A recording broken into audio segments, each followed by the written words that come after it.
اور فَأَحْيَيْنَاهُ ہم نے اس کو زندگی بخشی. تو یہ لفظ حیات سے ہے، اور اس میں حیات بھی بالکل موت کے اپوزٹ ہے، کہ حیات جب ہوتی ہے جب انسان کے اندر قوت نامیہ ہوتی ہے، یا قوت احساس ہوتی ہے، یا قوت عاملہ ہوتی ہے، یعنی کام کرنے کی صلاحیت ہوتی ہے، یا غم کا دور ہونا، یا آخرت کی دائمی زندگی، وہ اصل حیات ہے. وَإِنَّ الدَّارَ الْآخِرَةَ لَهِيَ الْحَيَوَانُ لَوْ كَانُوا يَعْلَمُونَ کہ آخرت کی زندگی ہے اصل زندگی ہے، کاش لوگوں کو معلوم ہو. یعنی دائمی زندگی جو ہے جس کے بعد پھر موت نہیں ہے.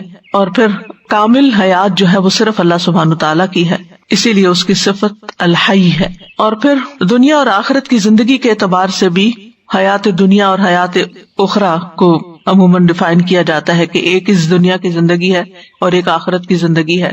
لیکن یہاں جو بات کی جا رہی ہے مردہ اور زندہ کی، وہ کافر اور مومن کی مثال ہے دراصل. یعنی کافر جو پہلے مردہ تھا، کفر کی حالت میں تھا، اندھیروں میں تھا، پھر ہم نے اس کو علم، ایمان اور اطاعت کی روشنی سے زندہ کر دیا تو اس کو ایک زندگی مل گئی.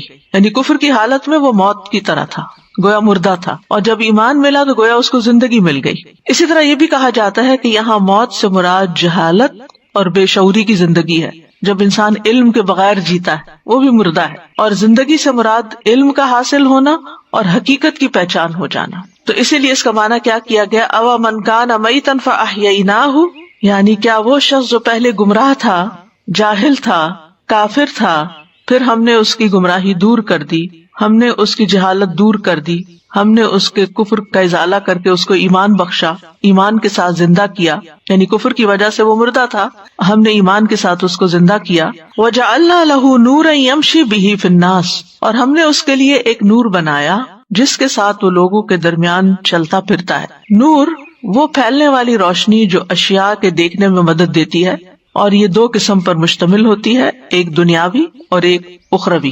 دنیاوی نور جو ہے پھر دو قسم پر مشتمل ہے، ایک معقول جیسے عقل کی روشنی یا قرآن کی روشنی، یعنی جس کا صرف عقل سے ادراک کیا جا سکتا ہے، یعنی عقل کی روشنی جو ہوتی ہے، اور دوسری محسوس جس کا تعلق آنکھ سے ہوتا ہے، جیسے سورج کی روشنی، ستاروں کی روشنی وغیرہ. تو وَجَعَلْنَا لَهُ نُورًا، تو یہاں پھر کون سا نور ہوگا؟ نور سے مراد یہاں نور ہدایت ہے، کہ وہ انسان جانتا ہے کہ کس راستے پر چلے، کیا کرے کیا نہ کرے. نور سے مراد دین اور ایمان ہے. وَجَعَلْنَا لَهُ نُورًا. پھر اسی طرح یہ بھی کہا گیا کہ نور سے مراد قرآن اور اسلام ہے.